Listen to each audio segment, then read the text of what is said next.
Hi, this is Paul. Today, Jonathan Pageau did a video on Alex Jones, the symbolism of Alex Jones, and it was great. So watch Jonathan's video. But I'm not going to be left out of this party because Alex Jones is a shaman. That's exactly who and what he is. And his shamanism and what we can learn from his shamanism via Jonathan has everything to do with the other big news of the week, the United Methodist Church, the Roman Catholic pedophile priest scandal, and all of this stuff. So that's where we're going. Now, why do I say Alex Jones is a shaman? Well, let's first talk about what shamans do and what they are. And this is from Vervaeke's second video. So, this is the point. The shaman is developing psychotechnologies for altering the state of consciousness to get into the flow state. And that flow state is already making them more insightful and more intuitively powerful, but it is also making them generators of metaphor. There it is. It's right there. Did you miss it the first time? I'm going to play it again. Make ready is developing analogy to think of a metaphor. So, this is the point. The shaman, Alex Jones, is developing psychotechnologies. I can't think of a better word than psychotechnology to refer to Alex Jones. For altering the state of consciousness. His state of consciousness is definitely altered quite a bit. To get into the flow state. When he is ranting, he is in his flow state. That's what ranting, that's where you are when you're ranting. And trust me, I rant. I know what a flow state is. And that flow state is already making them more insightful. Is he insightful in his flow state? With his conspiracy theories, his space aliens, his all of the things that Alex Jones is doing. He's in the flow state. He's ranting. This is a psychotechnology, and he's looking for, well... and more intuitively powerful. It's definitely intuitive. But it is also making them generators of metaphor. And he is generating metaphor at an amazing rate, and he does so to create around him a tribe of tens of thousands, hundreds of thousands, millions of people. I don't know how many. The Joe Rogan video with Alex Jones was boom, up to 4 million people yesterday. Pretty amazing metrics on something like that. Why? Why are we so interested in Alex Jones? Now, watch the Joe Rogan video, but let's talk about how we know the world. Human beings are terrific receptors of patterns. We have amazing pattern recognition. That's why we see faces everywhere. And this is what, again, if you listen to anybody who's talking about human psychology and what our capacity is, we have amazing skills at pattern recognition.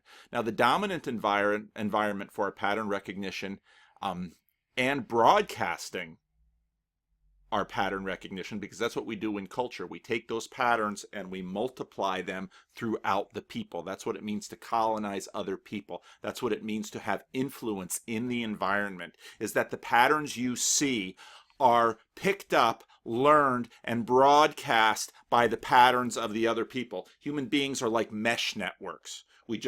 We see a pattern, wow, that looks right. We tell it to somebody else, they kind of see it then, wow, that looks right. They pass it on to another. It's like a mesh network, and if you don't know what a mesh network is, go look that up. But that's what human beings are like. They're a mesh network. And so what happens is that we human beings are looking at these patterns, and we're a mesh network, and so pretty soon we're all believing together. And that's why I say, people who say, well, they want to be a Christian, but they don't believe anything, well, you have to start hanging around with people who believe what you want to believe. And in fact, that's what sociology of knowledge is. You look at a Hollywood star and you start to believe what that Hollywood star believes. Why do we call them stars? Because they are guiding stars. It's just like astrology. We look at the stars, and what we see the stars doing, we know that's going to be bleeding down into the colleges and the high schools and the playgrounds. It's celebrity astrology. That's very much why it is. And the language is not accidental. That's why the language is as it is. So we look at the stars, we see how they behave, and pretty soon those patterns trickle down and come into the patterns of everyone else. Now that's an incredible strong point for human beings. We have this amazing capacity to work together as groups. We hunt as packs, and that's what we do in our civilization and our clusters. But there's a downside to this, in that once we're all being the mesh network and we're all seeing the patterns, we've got a certain degree of blindness. We're only seeing certain patterns. We're preferring some patterns to other patterns, and so now pay attention to the language, a monolithic pattern emerges in the society. Now, if you've ever watched Jonathan Haidt, he'll talk about, well, you've got a monolith in the middle, and you can see this at the Hajj in Islamic culture, where they're all circling around the sacred stone. Or evangelicals praying at a flagpole. They go to the flagpole. Here it is. It connects heaven and earth. They're all standing around the flagpole praying. Now, one of Alex Jones' aliens comes down from space, see these people standing around the flagpole praying. What would they think? Well, the flag is their God. Well, maybe it is. It depends a lot on who they are. But this is why the cross goes up, connects heaven and earth, and goes horizontal, connects all of us. And the point in the middle of the cross, well, talk to Jordan Peterson. He'll tell you what's in the middle of the cross. That's the place of sacrifice. That's the place where heaven and earth come together. This is all deeply symbolic, and this is how we are. And this is how we behave with each other, even if we don't know why we're behaving. Again, we have a consciousness Congress that's running ourselves, but our consciousness is only kind of this big. And so we might not appreciate everything our mind is doing, but you just try to sit here and commit suicide by telling your heart to stop. It won't work, because your brain is smarter than to leave your consciousness in charge of you. All right? So what happens with human beings is we are like a mesh network, and we're multiplying these patterns back and forth, and we're all colonizing each other, and we're all reinforcing each other. And the people who are reinforcing the chosen pattern, and we don't even know how we're choosing it, we don't even know why we're choosing it, but the people who are reinforcing the chosen pattern, we elevate them to be stars, and then we follow them, and we create a monolithic culture. So we're all reinforcing the same pattern. Here's the problem. That's limiting pattern perception. We're all busy as a mesh network, barking the same patterns back and forth, back and forth, back and forth, reinforcing the patterns, and then we're starting to exclude those who are giving us different patterns. So you have your in-groups and your out-groups. But again, read Jonathan Haidt. This behavior binds and blinds. And so pretty quickly you have a monolithic, joins heaven and earth. You have a monolithic civilization, all these mesh networks barking at, reinforcing the pattern. But what if you have another tribe over here, another community over here that is seeing different patterns? And, well, maybe your pattern is 70% right, and their pattern is 72% right on a given axis that right now is really important for the competition and survival of your own tribes. Well, it's of a significant advantage for your tribe to have a shaman. Why? What is a shaman?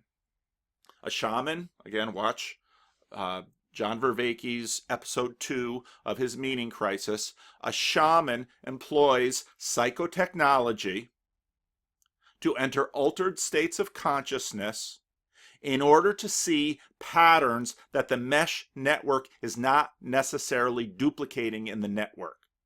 Now, it's really important that the shaman be a part of the tribe, so the patterns that the shaman can see and articulate and feed back into the tribe to refresh the patterns in the mesh network of the tribe. It's really important that be close enough so it be intelligible at least to some of the tribe, so that at some point they'll gain critical mass, so then that new pattern can get transmitted and be taken into the mesh network, and so the entire pattern within the network can continue to get improved. Okay? And that's how tribes, this is why free speech is important. Listen to Jordan Peterson, listen to the IDW.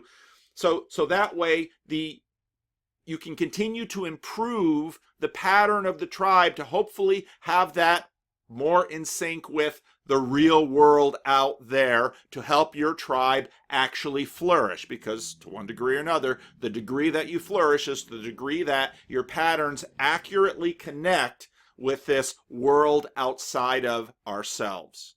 All right. And I forget who was saying, it was Esther. It was actually Esther on the little talk she did with writer John Buck and Craig. Tiny little YouTube channel.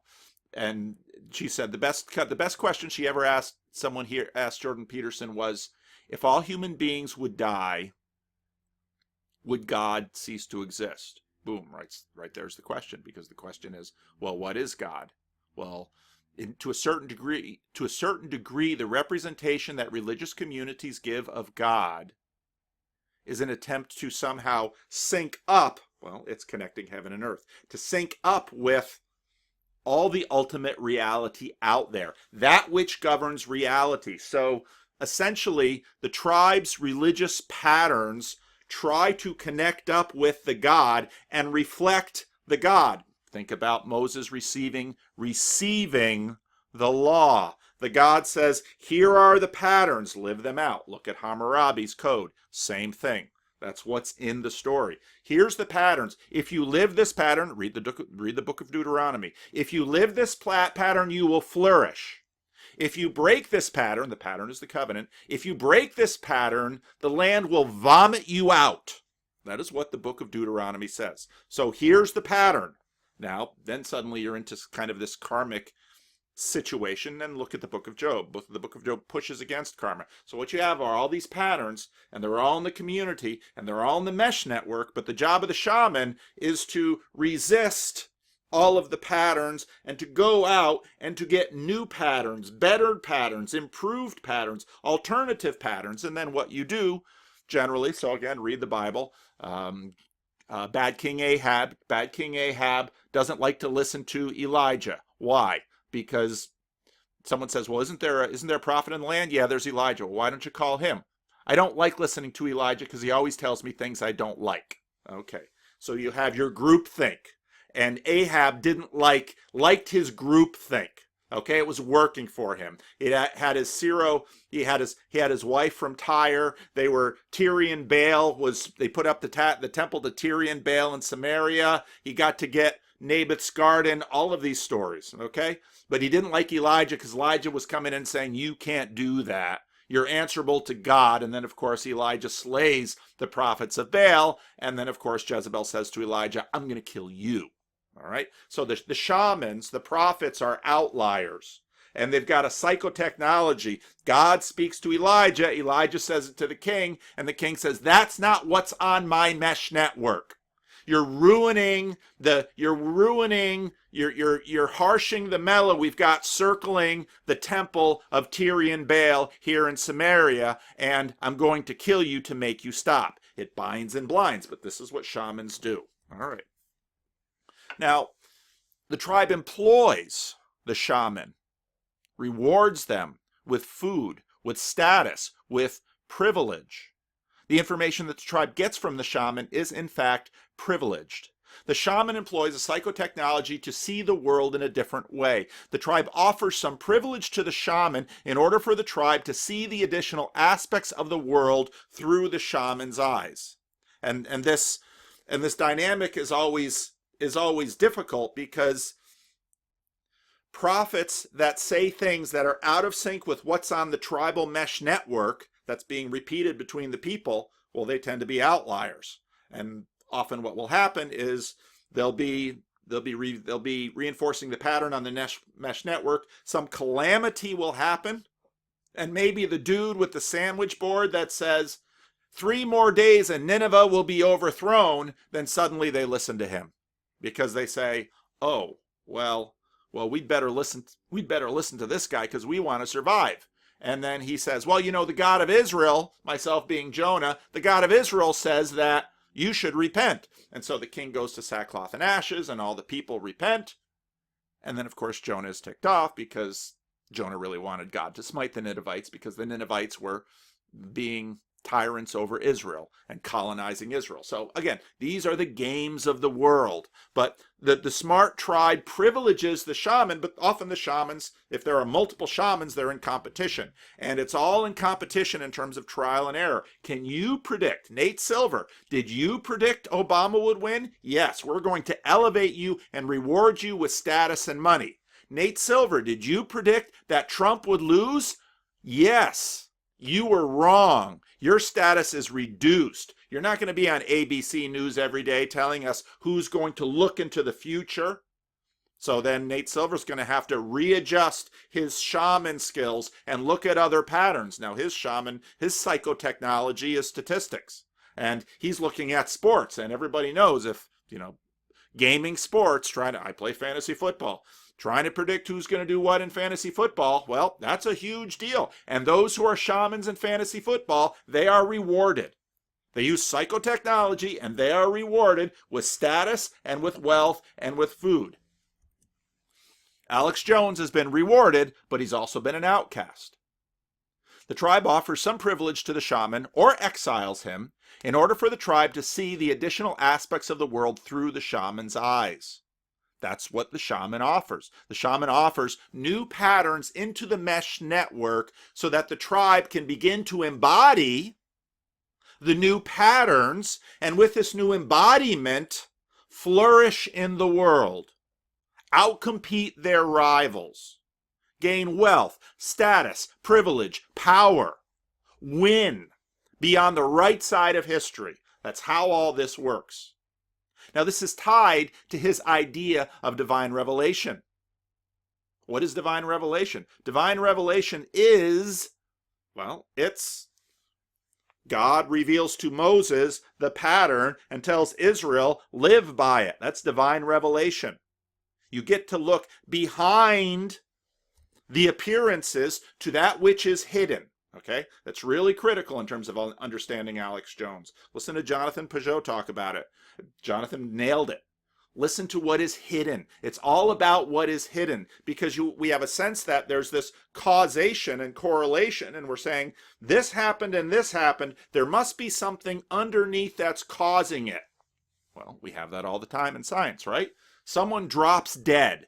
What do we want? An autopsy report. Why? Something hidden has caused their death. A world leader shows up dead someplace. Well, what happens? Well, did someone kill them? Was there a hidden conspiracy? Who's behind the scenes pulling the strings?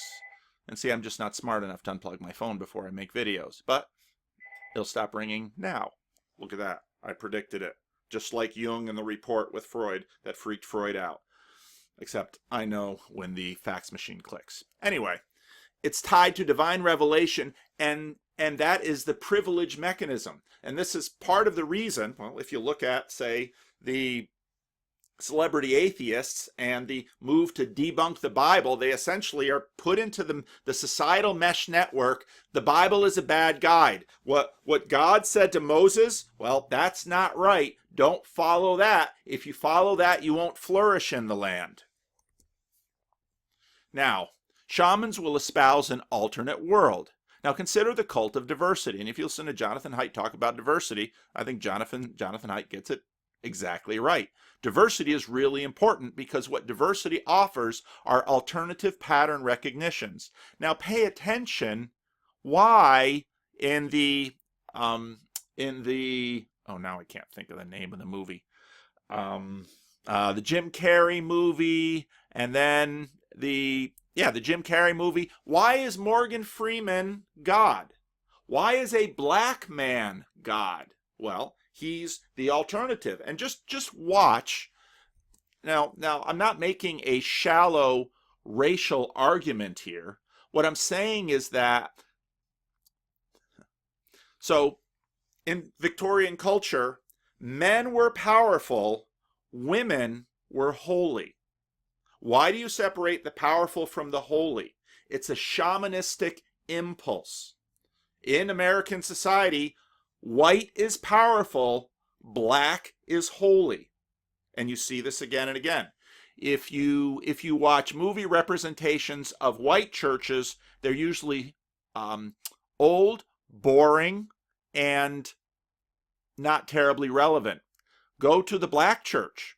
Well, the black churches, they have vibrant music. They're alive. How many times when you look at cinematic representations of the insightful shaman, the holy person, they are not white. And usually the main character is white, learning from the not white person, learning from the outlier.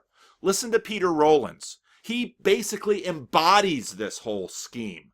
Oh, we have to listen to the outcasts. Well, what do the outcasts give you? The outcasts are shamans. They're affording different revelations to perhaps be useful to your mesh network, so you can appropriate their mesh network. You can appropriate their revelation, sync it in with your mesh network, and promote it throughout to enable a competitive advantage to your tribe. And this is in fact why it's very rational, let's say, for a board of trustees to say, you know what, our product is basically serving the white community, the Hispanic community, the black community, and the Asian community. You know what we should do? We should probably have representation from white folks, men and women, black folks, Asian folks, and Hispanic folks. Why? Because we're going to need their patterns so that when you decide, well, we want to release a car, a Chevy in the United States, and we're going to call it a Chevy Nova. Well, you think, well, Nova, boom, that's a big star. That's a really powerful image. That's a star after all. And of course, some Hispanic might say, eso no va a pasar allá en América del Sur. Eso va a ser, bueno, eso va a fallar. That's going to fail. Why is it going to fail? It's going to fail because no va means it doesn't go. You're going to have a car that says it doesn't go. That's a nova. Nova. Ese carro no va. That car doesn't go. Well, right there. That's why you want a Hispanic on your marketing committee that knows Spanish that says, you better not give it that name. That thing's not going to go. So this is why you have Oprah. Look at the hands. Think about the shack. Think about the diversity within God in the shack. You know, I'm not making an argument from within evangelicalism at all here. This is what we do. It's essentially shamanism crowdsourced because we become aware of cultural filters dumbed down to skin color markers. And when you have representations in movies, you have all of these signals, and so you'd better make sure you get the signals right. Hence, what you listen to in social justice conversations of representation. You're trying to get all your shamans out there to be grabbing the signals. The difficulty is, once the cult of diversity is already within the mesh network, then you have things like the black conservative. Now he's the outlier. But now you've got the other dynamic happening. Now everybody wants to talk to the black Republican because, well, he's a black Republican. Well, we better elect him because he's flipping the social dynamic. And this is all shamanism at work. Okay, so I got my most ragey still here for Jonathan Pageau's psychotechnology. So let's hear Jonathan break it down. First of all, I have to say that Alex Jones seems to be someone who has a very good intuition about things, and he doesn't seem to have the right language to express them. Now, he has very good intuition about things. That's important for the shaman because the shaman works intuitively. They're picking up intuitive signals. So they've employed psychotechnology to pick up intuitive signals. And what basically Jonathan is saying is that Alex Jones, the dude is intuitive. Donald Trump, the dude is intuitive. We reward intuitive people who are employing different psychotechnologies in a shamanistic way because they slightly tinker the mesh network and they do something a little bit different, and you can be rewarded with status and with gold. But Jonathan's got some differences with Alex Jones in his psychotechnology. He also tends to be someone who has a very good intuition about things, and he doesn't seem to have the right language to express them. He also seems to be caught in what I would call a kind of materialism, which means that his symbolic intuition is always pointed towards a kind of materialist explanation. And that is actually the case about a lot of conspiracy theory. If you look at a lot of conspiracy theory, they tend to see the symbolic structures or symbolism, or if they see certain symbols appear. See, now they're paying attention to the patterns, and they're intuitively seeing the patterns, and this is speaking to them, and some of it is coming from their consciousness congress and coming out their mouth through their conscious self. Instead of seeing those symbols as pointing to principles or pointing to patterns of reality, instead of seeing them and representing them as patterns, they tend to see them as only pointing towards, let's say, specific historical events or specific historical structures. And so I'll give you an example that is that happened to me not too long ago. I was visiting a church nearby, a Catholic church, and in the church, in one of the arches of the roof of the ceiling, there was an all-seeing eye, a triangle with an eye inside. And there was a man there. We were being given a tour by a tour guide, and there was a man who looked at the tour guide and he said, "Oh, that means that this was built by the Illuminati." And so, I should laugh. A lot of people see it that way. But Jonathan's point again is, we have a bias in our worldview, even in the patterns that we're seeing and how we're finding them. Even shamans have worldviews. And this is why it's having different shamans from different worldviews. Well, that helps the diversity, because then we're looking at different patterns. And this is, again, part of the reason why people instinctively kind of bend towards religious pluralism, because in a sense they're hedging their bets. They're hedging their bets on the worldview scene. And this is why, let's say, a more monolithic religious culture, let's say like Western Europe, when the British go over to India and they start listening to Indians and figuring out their culture, then suddenly there's a fascination with the foreigner. And there's a suspicion underneath that, wow, all that Christian stuff, that's like old hat, that's like tried and failed. I'm gonna go look at Hinduism, and I'm gonna look at Buddhism, and I'm gonna look at shamanism from South America, because what I'm going to do is I got my little shamanistic impulse within me, and I want to enhance my patterns. And so I think, new patterns. Now we're into Jordan Peterson's order chaos. Mapped territory and unknown territory. All right? So even shamans have their worldview. The worldview of the shaman will offer the palette of metaphorical images with which to express the patterns. And so for Alex Jones, you've got space aliens, governmental powers, financial institutions, sometimes demon languages, etc., because they are on the menu in the majority culture America. Now remember, the shaman they can't be too far from the culture that they are serving and living off of, the culture that has elevated them and rewarded them with food and money and status and privilege. They can't get too far away from that, because, well, then they're not going to be able to talk to it.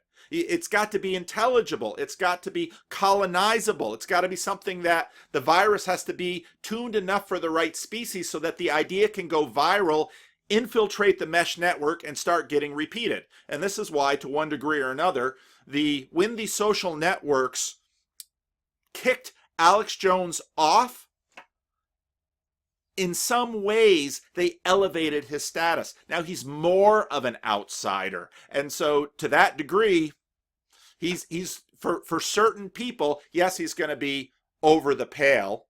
Look that one up. For other people, he's going to be more desirable because, well, if they're kicking him off, he must really be right. This is, of course, the nature of conspiracy theory. The more unbelievable, the more believable. The more you see a pattern that says powerful people are holding him down, he must be dangerous. Well, in order to be, let's say a virus, I was talking to a friend, and there's a virus going through chickens in California, and it's a Newcastle disease. It's a very serious virus, and state veterinarians are working very hard to try to combat Newcastle disease. But you know what the veterinarians are not afraid of? Newcastle disease. Why? It doesn't affect people. It only affects birds. So what we are afraid of are those viruses that are in birds and can be transmitted to people. That's what we're afraid of. So when we see Alex Jones being put away, what do we say? He must have a dangerous virus. Maybe it's a right virus. Forbidden fruit. I want to get me some of that virus. Maybe Alex Jones is the true shaman that is telling us the hidden truth behind the world. Well, what should you learn from Alex Jones? Means. Now, what's interesting about Alex Jones's ranting is... Now remember, his ranting is a psychotechnology. When Alex Jones rants, he's going into the flow state. When the social cohesion breaks down, you can imagine it as you have a society that has a center, that has a common memory, that has a common identity, that has, a common leadership. All of this is what creates an actual society, is that we are attached to a center or to several centers which are, acting together, okay? Now, once that starts to break down, we start to move towards the periphery. The periphery is the place where multiplicity starts to affirm itself and starts to break down. And then when that happens... I don't think he meant breakdown. What is the result? What is the result of that breakdown in order?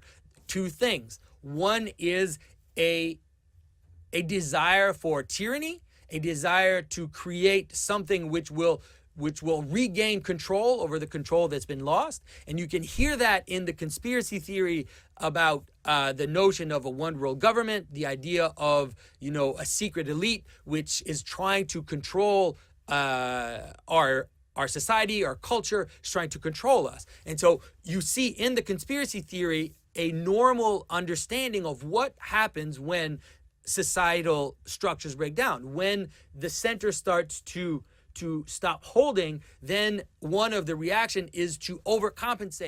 Okay. So, if society is functioning properly, the hidden powers and the powers up front are the same. And when the government speaks the truth, everyone believes it because the government spoke the truth. Now, obviously, what happened in Vietnam in the 70s was a breakdown of that. And after Nixon, the American people need to know their president is not a crook. All right, well, then he resigns. And then they bring in Gerald Ford, a man with, from Grand Rapids, Michigan, home of the Christian Reformed Church of North America, a man with impeccable credentials, much loved broadly and trusted by both sides of the aisle. He needs that. He needs that in order to pardon Nixon, because that's going to cash in a lot of political chips. But that's not enough. Afterwards, they look for a humble peanut farmer from Plains, Georgia, who leads Bible study at his church. He's a Democrat from a southern state who is and then what's in Time magazine? He's a born-again Christian. All right, if you've been watching my other videos, when I'm mapping what's going on in the 20th century between God number 1 and God number 2, it's very important that Chuck Colson and Jimmy Carter are born again. This shows the continued migration over to the rise and importance of God number 2.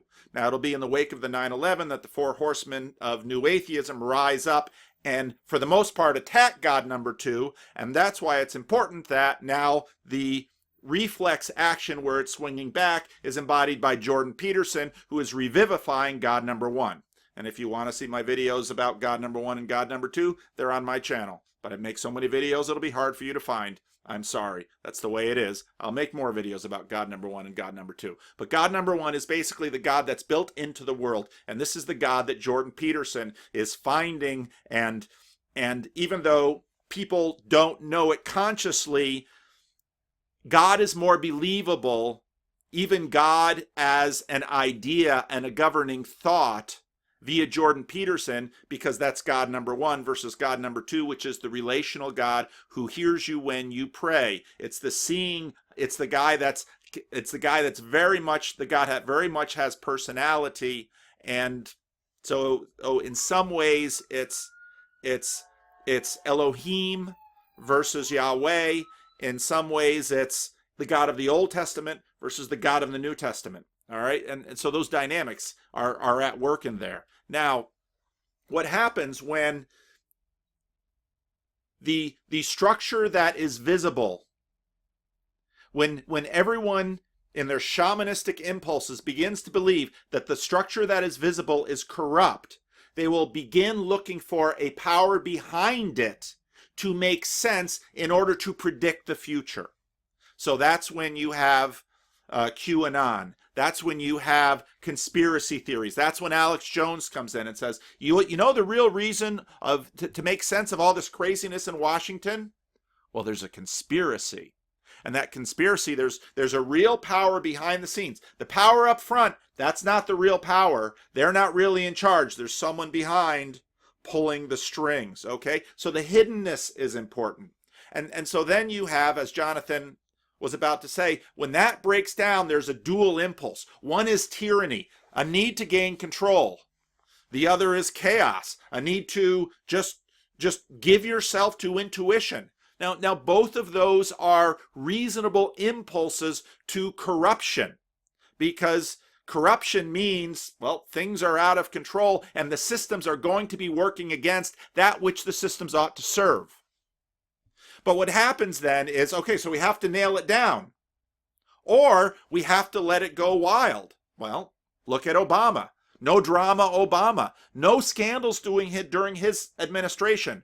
Control. But also he's black, so a little bit of shamanism going in there. There's very rarely pure archetypes involved here. What you have are multiple archetypes that are coming on to each other. So you have Obama, who is no drama Obama, all control, and then you have Donald Trump, no control. I mean, the White House, they're full of leaks. They have no control. Donald Trump himself is going to go to North Korea and fix this thing. It's all intuitive. It's not structural. Who knows? Who knows whether what he's saying is true or not? It's all chaos. So we went from order, chaos, boom, boom, right away. Because very quickly we said, the visible structures are not the real structures. We have to look behind the scenes at the real structures. Well, who's going to tell you who's the real structure behind the scene? Who's the real power behind the scene? The shaman. That's what his job is. John in the book of Revelation. Revelation is the English translation of the Greek word apocalypse. And what apocalyptic literature is the unveiling of the power behind what you see going on in front of you.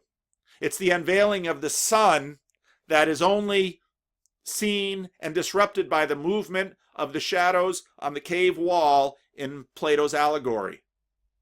Revelation. That's divine revelation. Okay?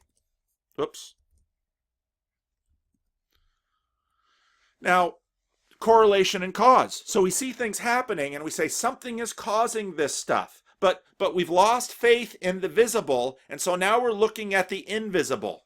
We continue to have big problems with knowing causes in multivariable systems. Well, what caused Barack Obama to be elected? Well, what caused Donald Trump to be elected? Well, what's causing global climate change? Or what's causing people who are out there screaming and going crazy about having to take on dramatic costs in order to fight climate change? These are complicated, multivariable systems and situations, and we as human beings, partly because of this amazing capacity of consciousness is very monofocal. Why are there so many dualisms, right and wrong, A and B, right and left?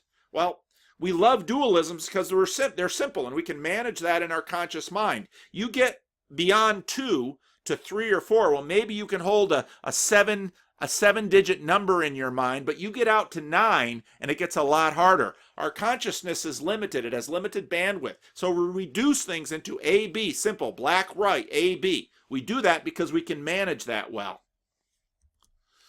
Our intuitions, the right brain, now we're into Ian McGilchrist, the master and his emissary. Our intuitions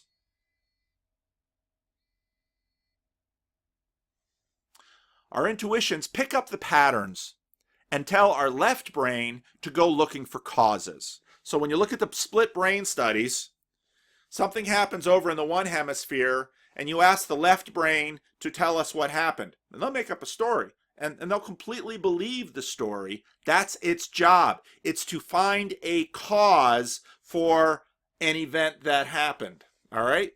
So the right brain is intuitive. But the right brain runs in a fairly parallel fashion. So it's picking up intuitively all these signals.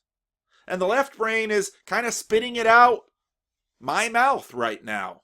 That's what's happening. And if you tell the left brain to go looking for something, it will always find it. And that's why Alex Jones, if you sit down and say, Alex, weather in Sacramento in February has been abnormally cold. Oh, Alex Jones will give you a reason for it. It'll be intuitive, and it might involve all kinds of things you never thought of. That's what the shaman does. The right brain sends you out looking for something. The left brain will find something. So scientific process, again, listen to Vervaeke on this. The scientific process tries to enhance the accuracy by limiting variables. Now pay attention here. Remember, many of these very complex situations are multivariable. How many variables are there in the election of a president? Huge number of variables. It's because the number of variables is equal to the number of voters, is equal to the number of issues times the number of voters. It's an enormous multivariable variable problem that we try to bring all the way down into a binary, Trump or Hillary. Okay? That's what we do. And we have to do it because the world is too complex and we have to simplify it.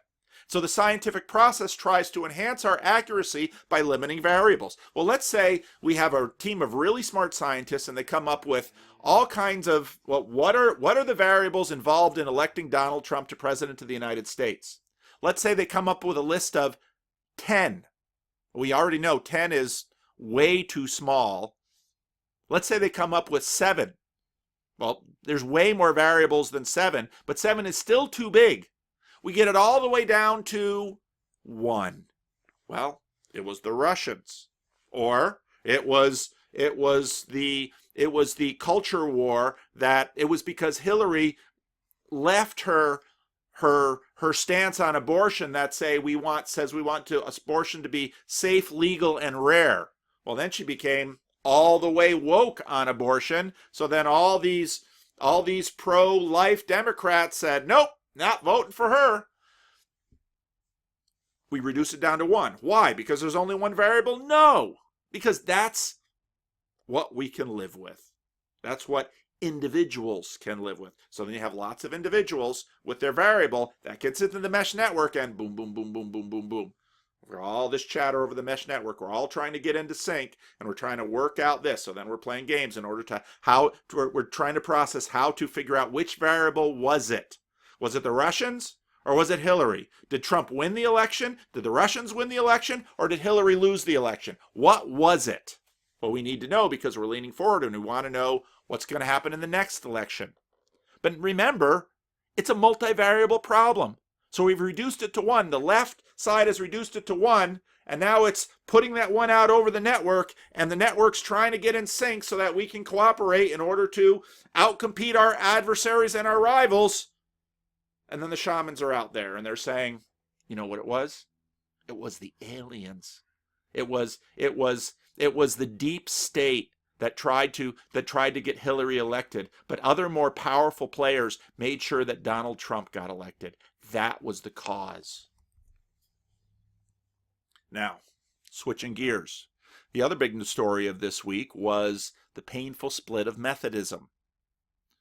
There are a number of bishops who were looking the other way as churches were ordaining and and the bishops were putting gay and lesbian priests and pastors in certain churches. And this is tearing up the United Methodist Church, just like it tore up the Presbyterian Church of the USA, like it tore up the Episcopalians. So now you have Episcopalians and Anglicans, and now you have, the Evangelical Presbyterian Church, the Echo segment of the Presbyterians, the Presbyterian Church of America, all of these splits. Well, why do you have these splits in churches? You have these splits in churches because you used to have something underneath that brought uniformity, that allowed a monolithic institution and the people around it. The question you always have to ask is, what's the monolith? Now, what we see happening right now in churches in North America is you have a division between older forms of Christianity and this new progressive liberationism. And that's my word for it.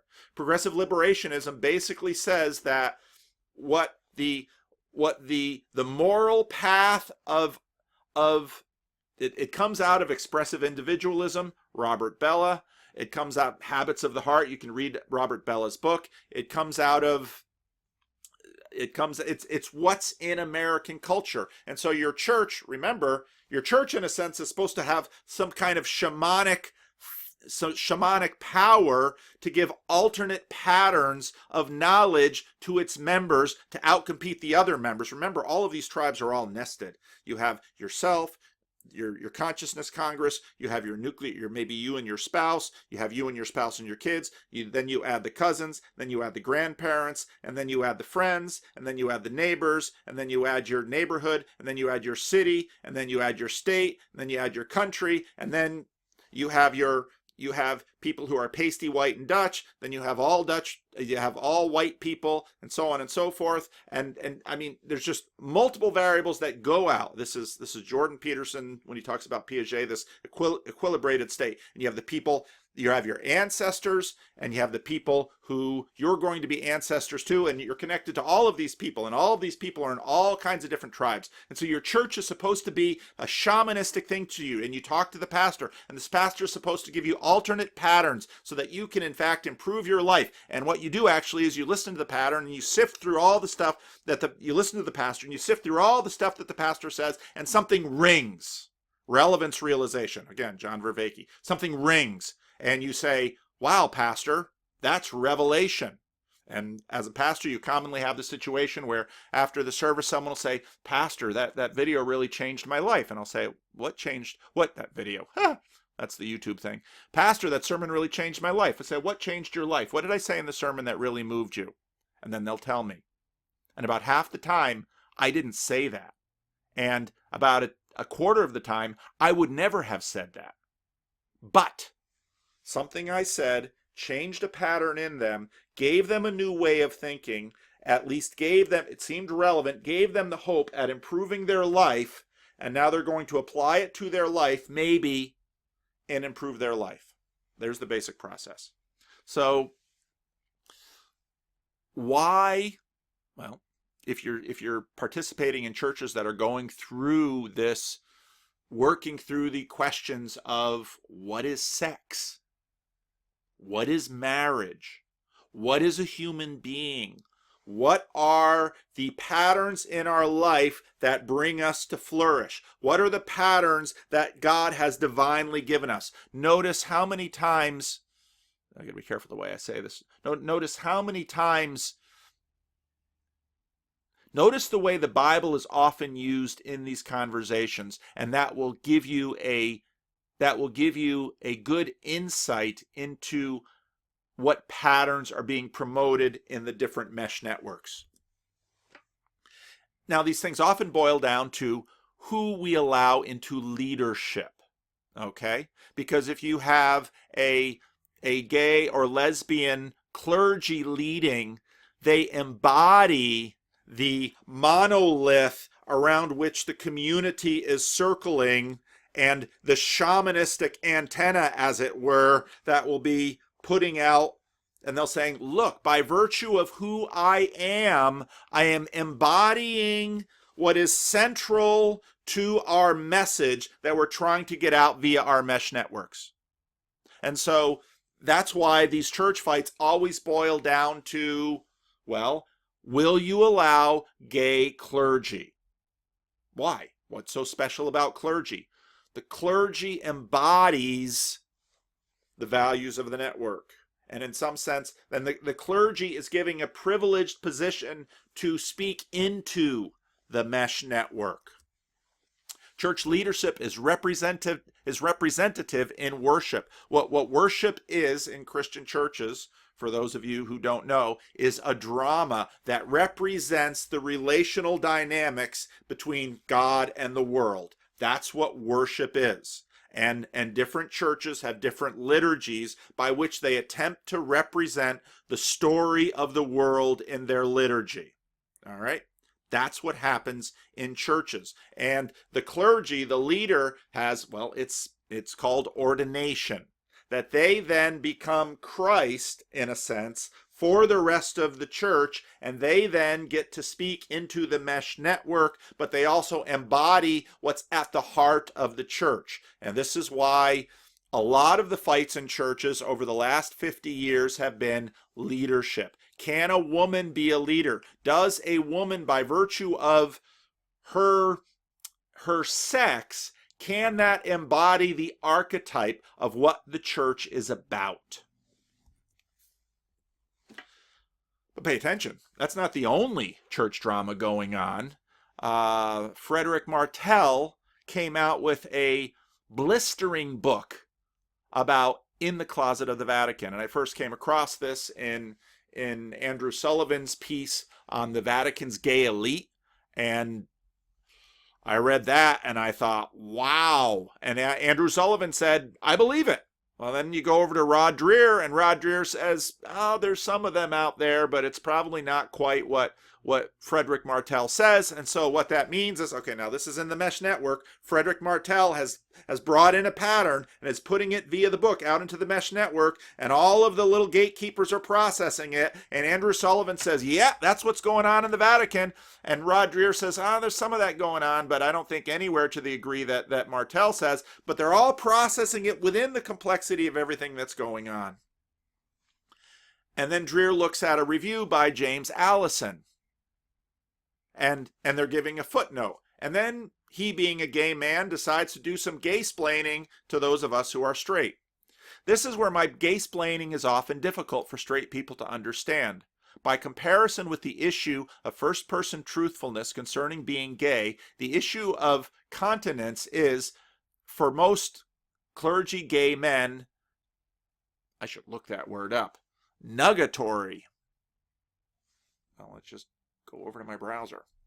Oh, if there were only a machine that could nugatory of no nugatory of no value or importance, a nugatory or pointless observation, worthless, of no value, no importance, unimportant, trivial, inconsequential, of no consequence, pay attention to the words, valueless, trifling, trivial, insignificant, meaningless, a nugatory or pointless observation, useless or futile. Okay, let's go back.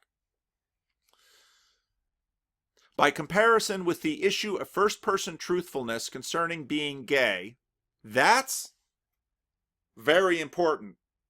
Identifying, being truthful about it. Well, speak the truth or at least don't lie. It's an important rule. The issue of continence. What do you mean continence? What your body is doing is, for most clerical gay men, nugatory. In the first place, despite the endless moralistic hullabaloo which surrounds them, that's churchy stuff, sexual acts between consenting adult members of the same sex, there's the norm, right there. Sexual acts between consenting adult members of the same sex are about as inconsequential. Read Jonathan Haidt on The Left and the Right's Moral Universe. Inconsequential as a human activity can be. They harm no one. and produce neither babies nor any noticeable physiological or intellectual alteration in those participating. That's a little hard to believe because for the most part we're all driven to, the part of what drives us to do things is we are, our desires and our drives are meaningful in us, but let's give them the point. There's no noticeable difference between a Monsignor who has a friend with benefits and a Monsignor whose friend comes without benefits. Furthermore, if Father X goes on holiday each year with his friend Brian, can anyone say whether or not they've had sex? There's no pregnancy involved. Father Brian isn't going to show up pregnant. More to the point, who on earth would care? Well, there's a lot of people who seem to care. Why do they seem to care? The matter has no discernible consequence. Now, here's the issue. God number one or God number two? No discernible consequence in what realm? In the story verse? If you listen to the end of the first Vancouver talk between Jordan Peterson and Sam Harris, and my videos where I've dealt with that, you've got God number one and God number two. Jordan Peterson sits down, opens his computer, reads out his axiomatic ideas of what he says. All of this we call God. And this is built in. This is the God who selects. This is the God who, the selection isn't random often, especially once you get to human reproduction. It's full of minds. All of those minds come together and in a sense become God. Well, what do you mean by God? And that's why everyone keeps asking him, what do you mean by God? He just told you what he meant by God. Well, but I didn't understand. Well, why not? Well, because of how consciousness works and how language works and how we reduce things and simplify things and make things like we can understand them, simple. And so we reduce it down to a little 3-letter word, and that God has a representation. And of course, the Hebrews, quite famously, God says, don't take anything in creation and use that as a representation for me. And notice how that comes into that conversation between Jordan Peterson and Sam Harris right there. Because Jordan Peterson goes through his axiomatic God number one, and Sam Harris says, that isn't God. That explain to me how a God could care whether or not you masturbate. Well, I'd say masturbation is in fact less consequential than the priestly friends with benefits, wouldn't you say? Because you're not even involving another person. And then it goes from there. Go ahead and watch Vancouver 2. It starts about 3/4 of the way through the video. They're getting to the end of time, the end of their time. And they're conspiracy theory. Paul said end of time. Maybe that means we're in the latter days. Yeah, we're in the latter days. We've been in the latter days since the 1st century. Story governs matter through agents seeking meaning.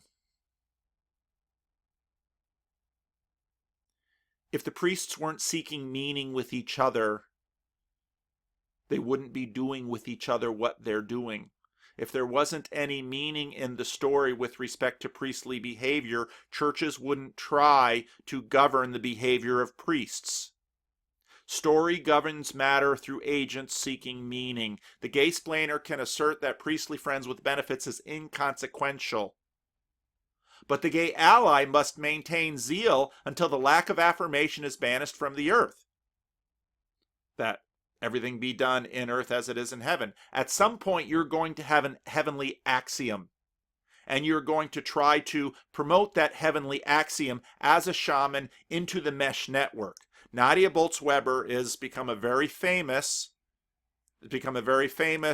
Lutheran priest. And she's all tatted up, she's quite tall, and she's a good writer, and she writes lots of books. Well, she's not a part of the United Methodist Church. What does she care what the United Methodist Church does? Wouldn't it make sense if she was a true Lutheran tribalist for her to say, well, hey, let's have the Methodist Church make missteps so that the Lutheran Church can prevail over their enemies? That would make sense if she were a Lutheran tribalist. But what tribe is she a part of? And what God does she serve? There is God, and then there is the church. Ah, the church is corrupt. The less we conflate the two, the better. She's a potential conspiracy theorist. She's sort of like Alex Jones. She's a shaman. She's very much a shaman. Look at how out of the ordinary she is as a Lutheran priest. Look at the kinds of things she says and does and the church that she establishes. She's very shamanistic. She's very out of the ordinary, and she leverages this power in order to speak into the mesh network. The church may reject God's children, but God never does. She's speaking.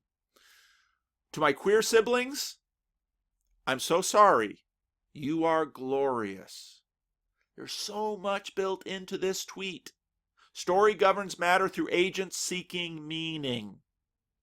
What church is Nadia Bolz-Weber trying to create? It's not the Lutheran Church. That Lutheranism and Methodism are inconsequential to what's at the center of the community and what they're going around. What should we learn from Alex Jones? Listen to Jonathan Pageau again. It means. Now, what's interesting about Alex Jones's ranting, again, psychotechnology, is when the social cohesion breaks down. The social cohesion in the Lutheran Church, the United Methodist Church, the Presbyterian Church, the thing behind and the thing up front are no longer the same. It's breaking down. You can imagine it as you have a society that has a center, that has a common memory. Now that center says, well, in one story it says, now you've got Scott Adams' two screens, in a way. In one story it says, what priests do with certain parts, you can shake a priest's hand. In some cultures, you don't even want to touch the shaman. Touch is a very big deal. In some cultures, you can touch the priest. Well, you can shake a priest's hand. You might even be able to give him a hug. Well, that's pretty important, and that's a relatively new thing in churches. Richard Mouw quite famously said, I don't preach in bed and I don't kiss in church. In other words, he kisses in bed and he preaches in church, but he won't reverse the two. Well, suddenly hugging became a very important thing in church. It came into our culture. Before it was more a handshake. Well, what's the difference between a hand and a penis? Well, a lot. Why?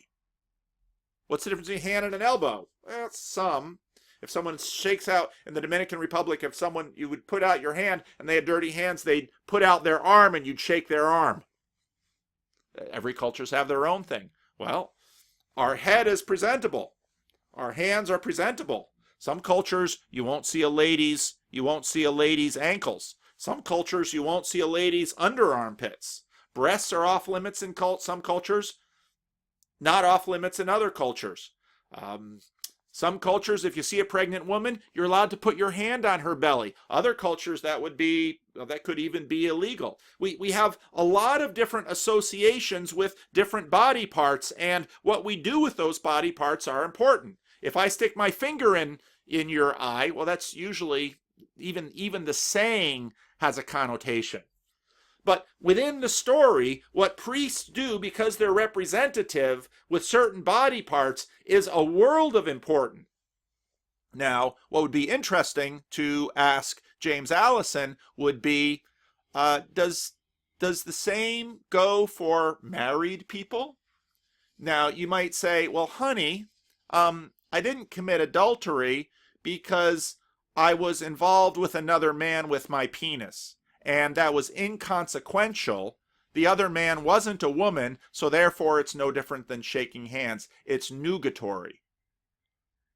I don't think any wife is going to buy that, unless they have a different story about monogamy and marriage and all of that. See, again, story governs, and there's a center that is governing the story, and it's out there in the mesh network, and there's a certain amount of social inertia, and the shamans are coming in, disturbing the social inertia in order to give a competitive advantage to the society. And so then if you look at Adam Friended's channel, his belief that if a society has a bad stuff in its mesh network, it loses wars against other societies.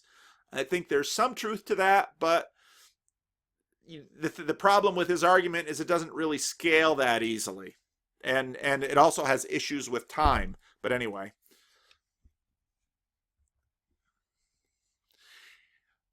But now pay attention to what happened in both the Roman Catholic Church and the United Methodist Church this week. What both churches did was the same thing, even though almost everybody cheers, oh good, the Roman Catholic Church is tightening down, is clamping down on pedophile priests, because we're all in agreement that priests should not be violating and doing sexual things with children. We're all in agreement with that, left and right. But the United Methodists, well, if you look at the proposal that passed, what they basically did was remove the wiggle room that bishops had exercised to allow gay United Methodist clergy. Those are the decisions they made. So in other words, in terms of Jonathan Pageau's tyranny idea, well, yeah, it's breaking down, and so you either give yourself to chaos, well, I'm going to leave church and I'm going to do whatever I want, and I think that's going to help my psychotechnology, so maybe you become an atheist, or you tighten up. I'm going to go to a particularly tyrannical church. There used to be a lot more freedom for bishops, and that freedom for bishops meant, oh, this pedophile priest, he's really a good guy, he's got a little problem, maybe you should just go have a friends with benefits than with Brian instead of touching boys, okay? But we'll keep it quiet. It's the same impulse. You're either going to tyranny or chaos. And now, how does this cut differently in political ways? Well, politically, people are cheering the Roman Catholic Church tightening down, at least those on the left and those on the right. Politically, those on the left are mourning the United Methodist Church tightening down in order to apply the current things in their mesh network and, in a sense, exile certain shamans, while the right is saying, finally, we're going to restore some order in the church. Exposing the hidden. That's what shamans do. That's what Alex Jones does. Now, whether or not you think he's a really good shaman, in terms of whether he really gets at things, conspiracy theories say that the visible structure is not governing. So either you double down on the visible structure, which is what both the Roman Catholic Church and the United Methodist Church did, or you leave and go off into chaos. And then here's the difficulty with progressive liberationism. A key element of progressive liberationism says that and this is very archetypal, that the new life is always beyond the frontier. Okay, well, what's beyond the frontier? What's the line at the frontier? The line of the frontier is no. So, well, now we're affirming priests that are in committed same-sex relationships. Okay, but what about priests that are polyamorous? Well, I don't know. Well, are you blocking priests that are polyamorous? Well, that's bigotry. You have to liberate the priests that are polyamorous. So you liberate the priests that are polyamorous. And then people say, well, we're no longer going to police someone's sexuality in our church. Oh, but I bet you are, because even Nadia Bolz-Weber, with her new book she put out right now, basically says, no animals and no children. Those are the boundaries. The difficulty that you have with progressive liberationism is it keeps progressing. And that's why it doesn't actually, well, it keeps swinging is what it does. Because people reach a frontier and then the shamans say, your progressive liberationism is bringing too much disorder. I'm getting intuitive vibes that we need to clamp down. So then they draw a line. And what's really missing again is this thing behind this. If you ever watch Steve Martin's movie Leap of Faith, one of my favorite movies, the genuine article, as Steve Martin says. Well, what's the genuine article? It's when the priest voluntarily, willingly decides he wants to live a certain life. Now, Rod Dreher's story is very interesting because he's raised Roman Catholic, and he and his wife decided to be the kinds of conservative Catholics that didn't practice artificial birth control, and he went to his priest for guidance, and his priest rolled his eyes and said, "Oh, one of them." And so what Rod Dreher did was join the Orthodox Church. Well, all of these things are on a spectrum. All of these mesh networks are firing. All of these shamans are acting. Alex Jones has his power because he's a shaman. It offers revelation into what is really happening. We're always seeking the genuine article at the core. We're always seeking, guess what? God. The thing that's moving. It's God number one. That's what Jordan Peterson lays out with Sam Harris. And Brett Weinstein can get it. Sam's not going to budge. Not going to accept Jordan Peterson's shamanism. If you have the secret knowledge, you can overcome. Read the book of Revelation. It's all about overcomers. In the book of Revelation, John has visions, psychotechnology. He's having all these visions, fantastic things. And what he's saying to these 7 churches of Asia Minor, who are all struggling and all have all kinds of problems in them, he's saying, if you overcome, you will inherit the earth. And at the end of the first century, that was a crazy idea that Christians would inherit the earth. What did inheriting the earth mean? It meant, well, what was the earth? It was the Roman Empire. Well, a couple hundred years later, they inherited the earth. Why did the book of Revelation get in the Bible? Why did Nate Silver get on TV? There are stories and principalities. So God number one, all this built-in stuff, all of the patterns, all of figuring it out, that which selects, the intuitive. But here's the thing. As individuals, we are stories. That is what a personality is. That is what the soul is. When you think about what Christians imagine does not end with our death, well, it's actually quite true, and we see it all the time. Well, if I die, my children remember me. The story that is me in a very limited fashion lives on through my children. And that's why we say, he isn't gone, you're carrying him in your heart. That language communicates the fact that the dead person is a story and part of them hasn't diminished. Now the question is, after all of the families forget, is that person then dead? Well, maybe if they wrote a book. Yeah, but then books are forgotten. And then you have the Greek version of, well, eternal life is doing something of renown so that the story gets repeated and repeated and repeated and you live forever through the story. But of course, Christianity one-ups that and says, actually, the thing that is you, which is your story, will once again be re-embodied. And in that new embodiment, the story continues. You will no longer be a dead story or a story that is susceptible to the agent of others. Your story will live on. Your story gets another chapter and chapters after that. When we've been there 10,000 years, bright shining as the sun, we've no less days to sing God's praise than when it first begun. That's all encoded language. And John Newton, the shaman, who was the slave trader, wrote it. As societies, we also have bodies, the body politic. And we have principalities. And again, listen to Pageau's stuff on that, or some of my stuff on that. There's Uncle Sam. There's John Bull. That's why the president represents the country.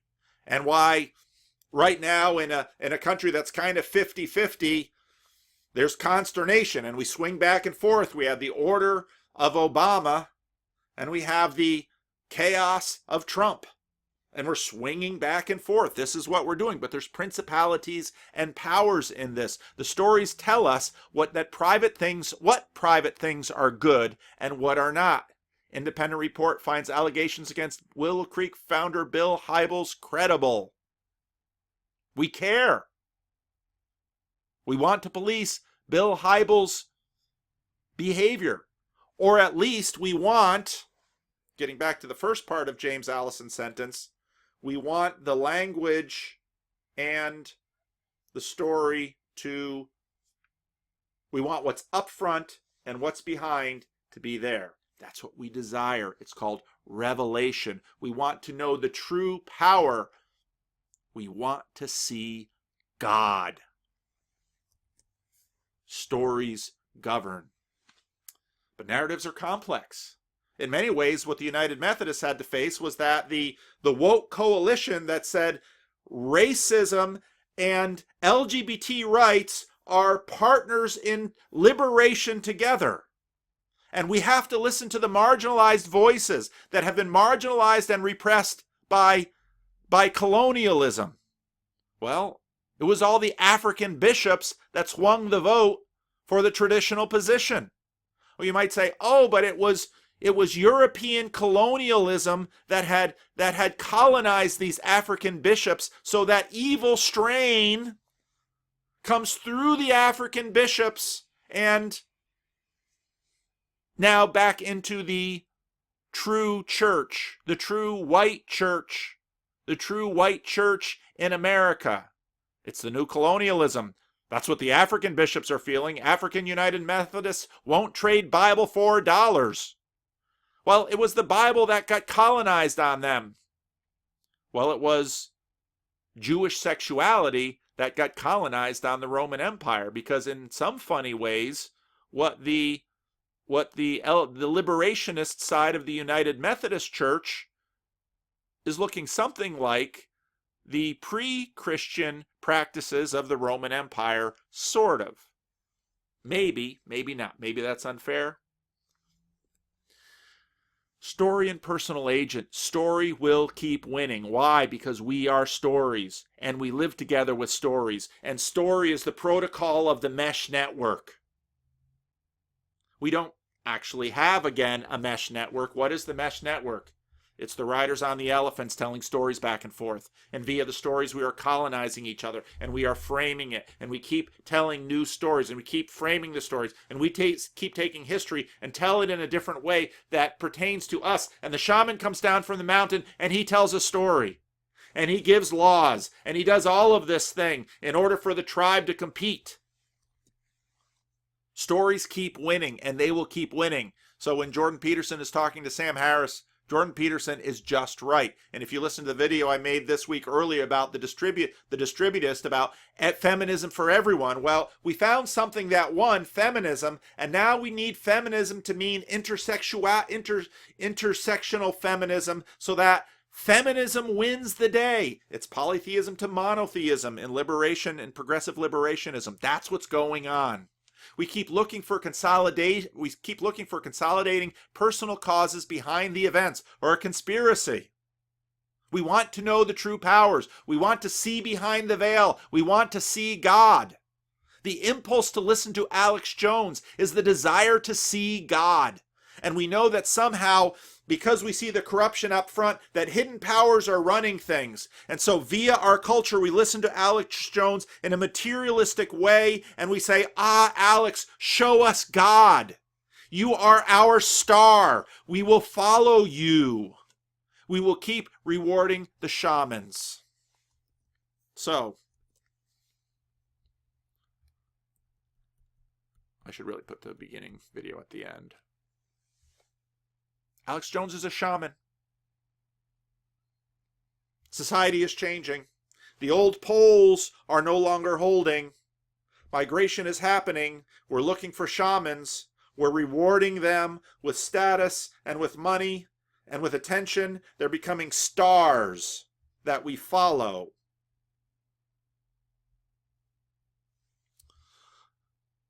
This stuff doesn't change.